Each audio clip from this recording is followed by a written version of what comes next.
Shalom saudara, satu hal yang sangat luar biasa, di mana Tuhan telah memberikan banyak kasih, karunia, talenta kepada setiap orang yang percaya kepadanya.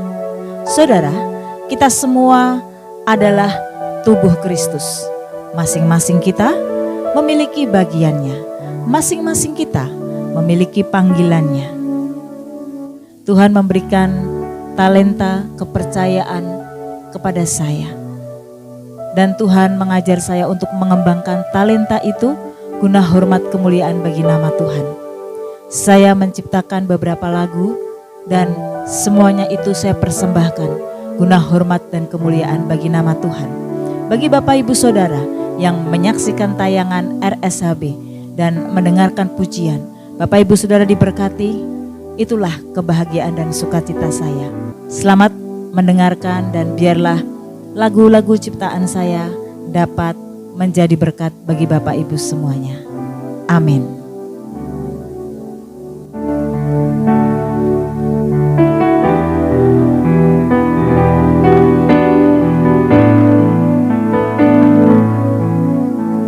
Saat ku masuk hadirat-Mu Tuhan, ku rasakan damai dalam hatiku, diiringi pujian para malaikat. Dalam hidupku Engkaulah segalanya. Saat ku masuk hadirat-Mu Tuhan, ku rasakan damai dalam hatiku, diiringi pujian para malaikat.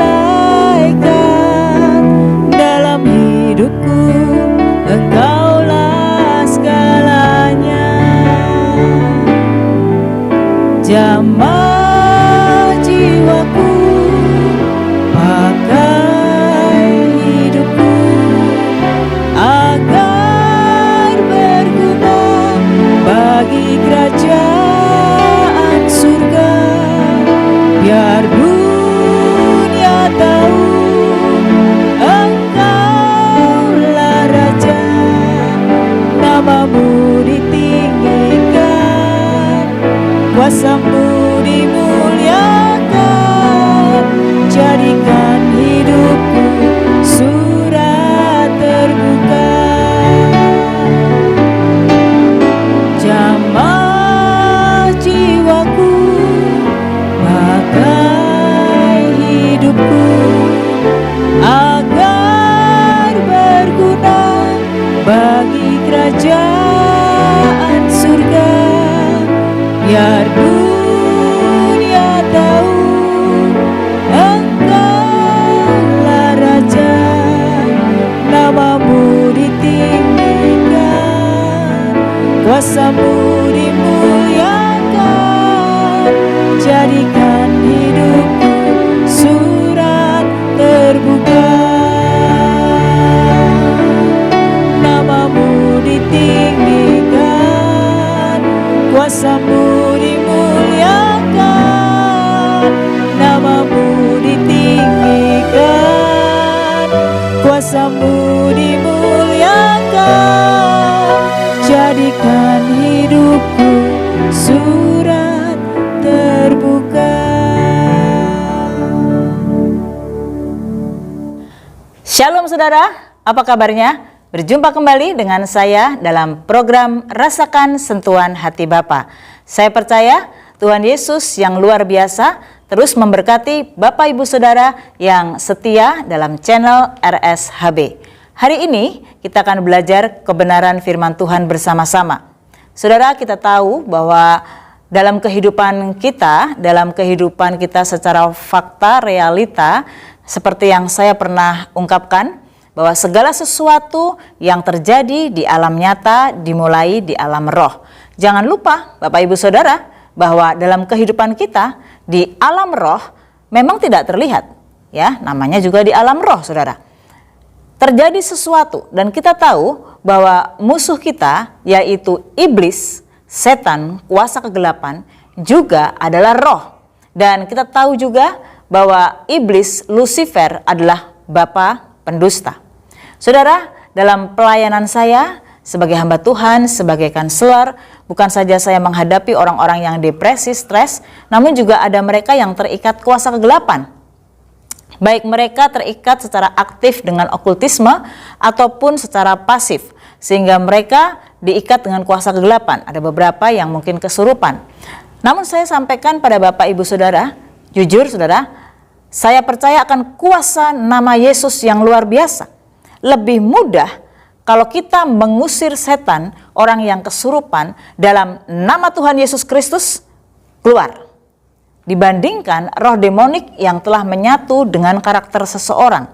Dan saya mau sampaikan pada Bapak Ibu Saudara, kita mudah mengusir kuasa iblis yang mengikat seseorang atau orang yang mungkin punya ilmu dan lain sebagainya, ya, dengan nama Yesus Kristus, maka akan bertekuk lutut.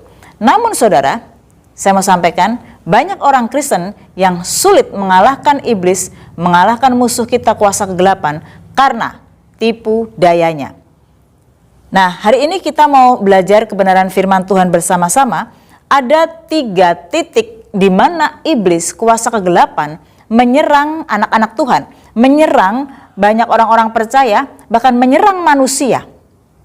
Saudara ya, termasuk itu juga hamba Tuhan, karena hamba Tuhan juga manusia. Saya akan membacakan ayat pembacaan kita cukup panjang, jadi saya agak cepat sedikit. Di dalam Lukas pasal yang keempat, ayat 1 sampai dengan ayat yang ke-13. Cukup panjang Bapak Ibu ya. Saya akan bacakan dengan cepat tapi jelas. Pencobaan di padang gurun. Yesus yang penuh dengan Roh Kudus kembali dari Sungai Yordan, lalu dibawa oleh Roh Kudus ke padang gurun. Di situ ia tinggal 40 hari lamanya dan dicobai iblis. Selama di situ ia tidak makan apa-apa, dan sesudah waktu itu ia lapar. Lalu berkatalah iblis kepadanya, "Jika engkau anak Allah, suruhlah batu ini menjadi roti." Ini titik strategi iblis yang pertama. Ayat yang keempat saya lanjutkan. Jawab Yesus kepadanya, "Ada tertulis, manusia hidup bukan dari roti saja." Kemudian ia membawa Yesus ke suatu tempat yang tinggi dan dalam sekejap mata ia, maksudnya iblis, memperlihatkan kepadanya semua kerajaan dunia. Kata iblis kepadanya, "Segala kuasa serta kemuliaannya akan kuberikan kepadamu, sebab semuanya itu telah diserahkan kepadaku, dan aku memberikannya kepada siapa saja yang kukehendaki.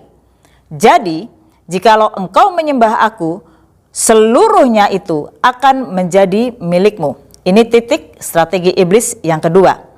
Dan apa kata Tuhan Yesus? Tetapi Yesus berkata kepadanya, kepada iblis, "Ada tertulis, engkau harus menyembah Tuhan Allahmu, dan hanya kepada Dia sajalah engkau berbakti."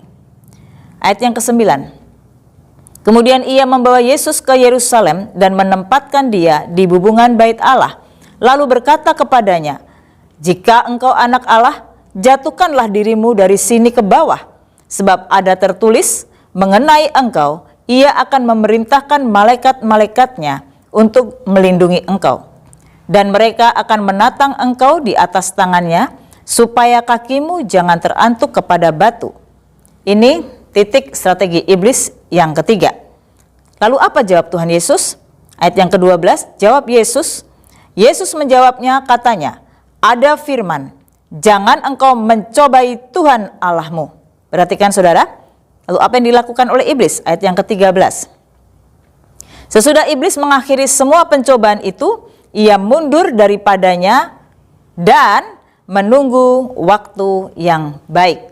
Bapak Ibu Saudara yang dikasihi oleh Tuhan, yang setia menyaksikan RSHB dengan pengajaran-pengajaran firman Tuhan, hari ini saya akan memberikan judul, yaitu titik strategi iblis yang dikalahkan oleh kuasa nama Yesus. Saudara, kita tahu sekali lagi, tadi saya katakan dalam pembukaan, dalam RSHB yang saya sampaikan, lebih mudah kita mengusir setan, orang yang kesurupan dalam nama Yesus Kristus, sebab ada kuasa dalam nama Yesus Kristus.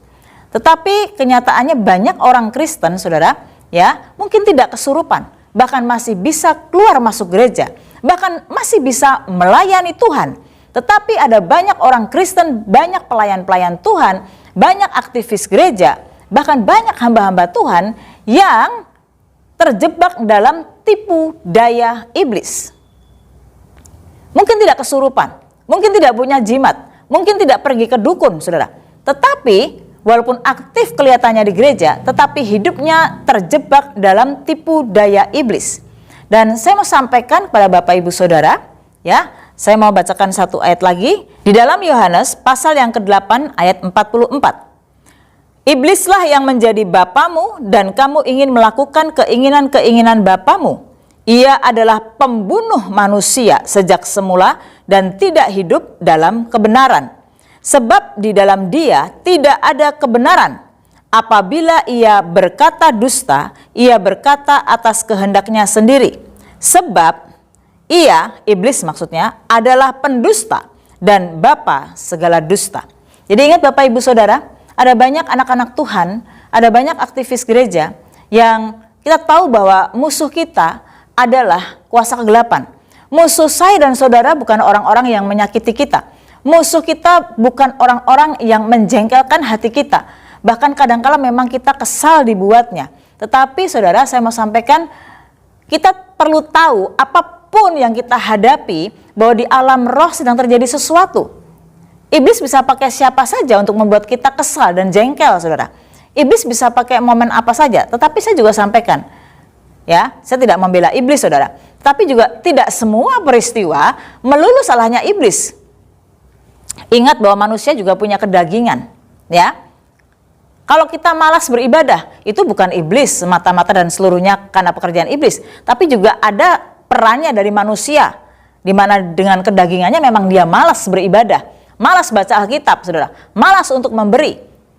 Malas dan enggan hitung-hitungan dengan Tuhan untuk mengembalikan persepuluhan dan lain sebagainya. Hal ini tidak melulu iblis, tetapi memang manusia sudah terjebak dengan tipu daya iblis. Dan juga ada peran kedagingan manusia.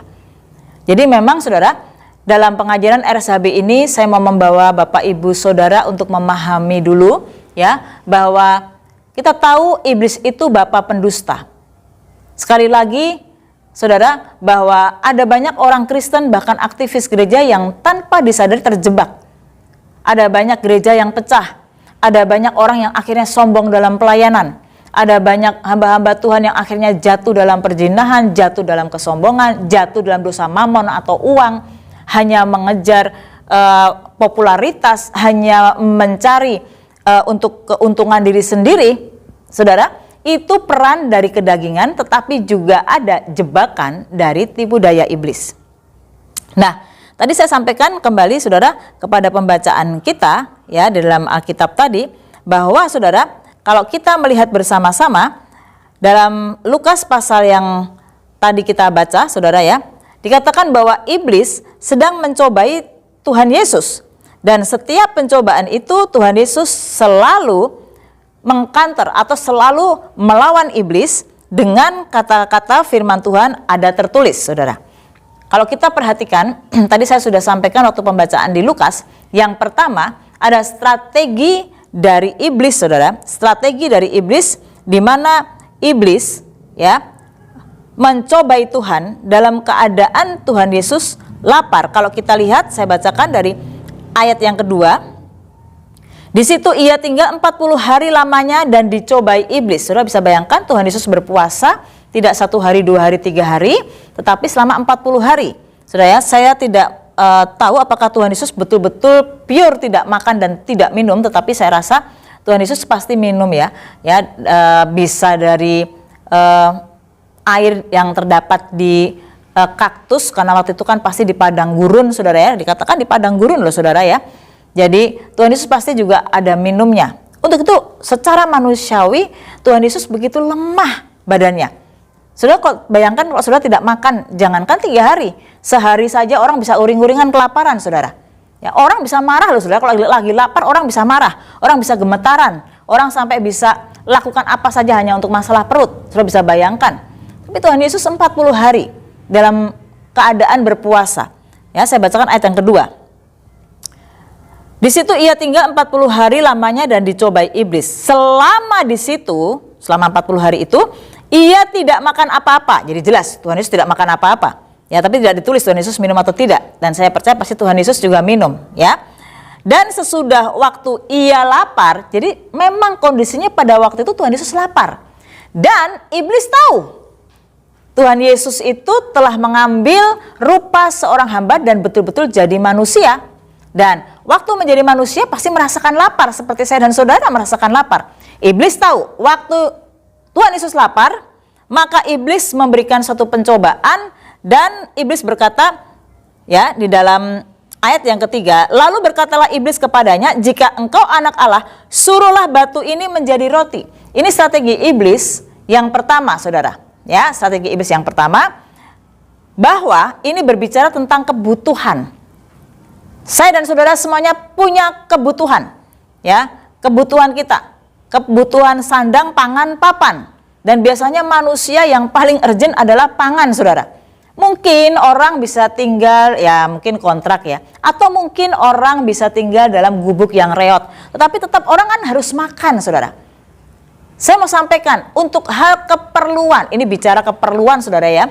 Tentunya kan banyak orang butuh makan, bahkan ini termasuk materi, termasuk uang. Uang kan tidak hanya untuk berfoya-foya saja, ini kalau kecuali yang betul-betul saudara sudah kaya ya, asal kayanya yang betul ya. Jangan kaya untuk menipu-nipu saudara ya, dengan hal-hal yang lain-lain ya, dengan trading bodong, dengan judi online dan lain sebagainya. Jangan saudara, anak-anak Tuhan tidak boleh seperti itu ya. Kalau memang kita kaya karena kita berusaha dan bekerja. Nah, saya kembali saudara ya, pada waktu seseorang mengalami, jujur saudara ya, problem yang dibutuhkan secara urgent dalam diri manusia, saya ambil contoh ya, masalah perut, masalah makan, ini bicara ekonomi. Apa saja bisa terjadi. Suami istri bisa berantem saudara karena masalah ekonomi. Ya, survei membuktikan banyak perceraian, saudara, itu banyak ya. Ada karena KDRT, karena perselingkuhan, tapi juga karena ekonomi. Jadi sangat penting sekali saudara ya. Waktu dalam keadaan Tuhan Yesus lapar, iblis mencobai Tuhan Yesus. Bukankah engkau Tuhan? Suruh saja batu-batu ini menjadi roti. Pertanyaannya, apa Tuhan Yesus sanggup menjadikan batu menjadi roti? Sanggup banget saudara, sangat sanggup ya. Tetapi Tuhan Yesus tidak mau melakukan itu. Kenapa? Saya mau kasih tahu. Tuhan Yesus tidak mau masuk dalam jebakan iblis. Kalau Tuhan Yesus betul-betul, lu nantang gue loh, bisa banget. Dan saya juga percaya bisa banget. Hei iblis, kau tantang aku ya, kau nggak mau lihat kuasaku? Nih aku demonstrasi nih kuasaku. Boro-boro, gampang banget, batu jadi roti. Ya, mau roti rasa apa? Rasa keju, rasa coklat, mau roti yang seperti apa? Tuhan Yesus bisa lakukan itu saudara. Tapi Tuhan Yesus tidak mau terjebak oleh ungkapan iblis. Ya, jadi saudara perhatikan baik-baik. Jangan sampai terjebak dengan tipu daya iblis saudara.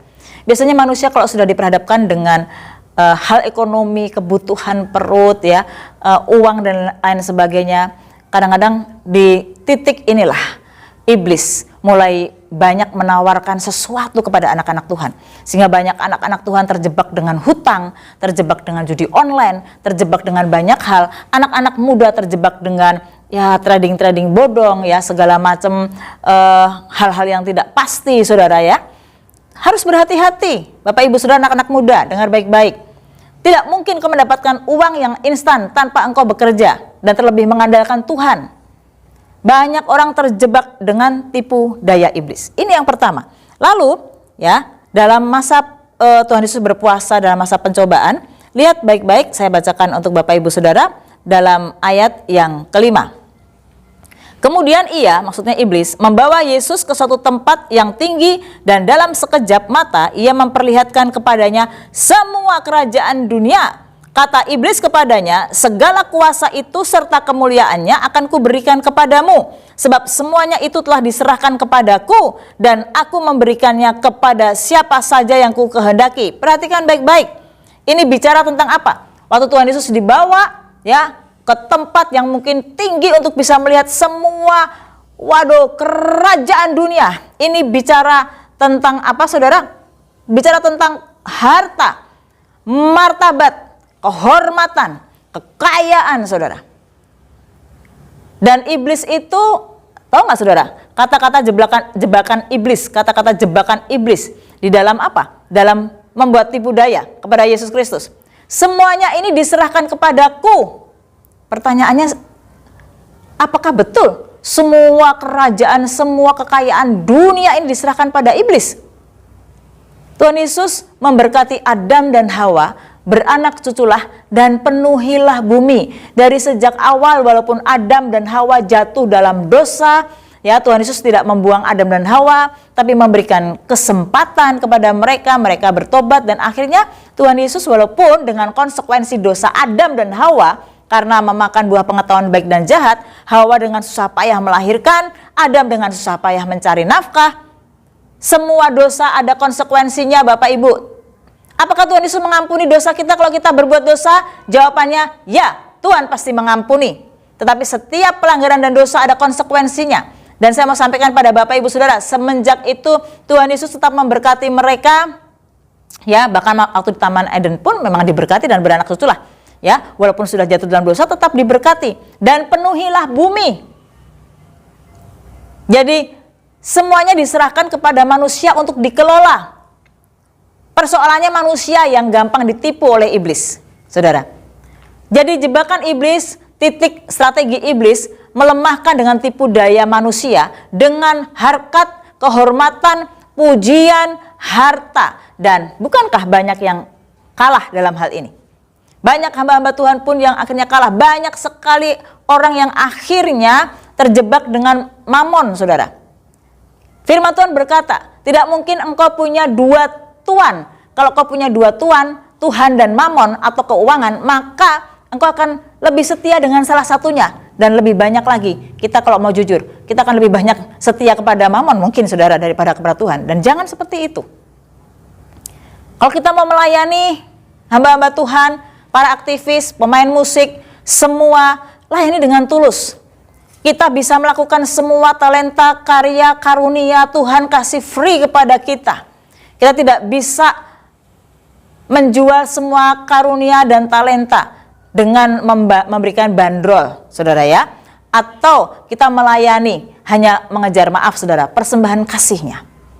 Tapi bukan hanya kepada hamba-hamba Tuhan loh, saudara. Ada banyak orang-orang Kristen yang menukar Tuhan karena kedudukan, yang menukar Tuhan dengan pasangan, yang menjual Tuhan dengan harta. Dan Tuhan berkata dalam Lukas tadi, ada tertulis, kalau engkau Tuhan mau semua kekayaan ini, sembah aku, kata iblis. Tapi Tuhan Yesus mengcounter dengan kata-kata apa? Ada tertulis, hanya kepada Tuhan Yesus saja engkau menyembah. Ya, di dalam ayat yang ke-8.